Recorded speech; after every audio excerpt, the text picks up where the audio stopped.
টাকনোর উপরে প্যান্ট গুটিয়ে রাখলে নামাজ হবে না, এরকম দু একজন বলেছেন, আমি শুনেছি। খুবই দুঃখজনক, এটা খুবই দুঃখজনক মাসালা, কারণ এটা সঠিক কথা না। নামাজ কেন হবে না?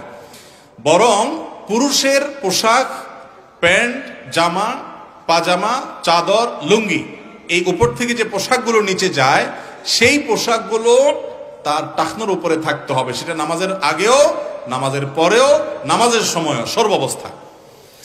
একটি হাদিস আছে আবু দাউদে, যে কোন ব্যক্তি যদি টাকনোর নিচে পোশাক পরে তাকে বলা হয় মুসবিল। হাদিসের ভাষায় মুসবিল ব্যক্তির ইবাদত কবুল হবে না। এই জন্য অনেক উলামা ইকরাম নামাজের আগে এটা গোটায় নিতে বলেন। অনেক মসজিদের ইমাম সাহেবরা ঘোষণা দেন যে যাদের নামাজ টাকনোর নিচে প্যান্ট আছে তারা উঠায় নেন, বলে কি বলে না? তো এটা আসলে নামাজের সাথে কোনো রিলেটেড না, বরং একজন পুরুষ তার টাকনোর উপরে প্যান্ট পোশাক, এটা নামাজের বাইরে অন্যান্য সময়ও তাকে পড়তে হবে। একজন মানুষ অন্যান্য সময় গুনাহে লিপ্ত হয়, নামাজের সময় ওই যে আবু দাউদ বর্ণিত হাদিসটা, ওটা সনদের ভিতরে কিছুটা আপত্তি আছে, দুর্বলতা আছে।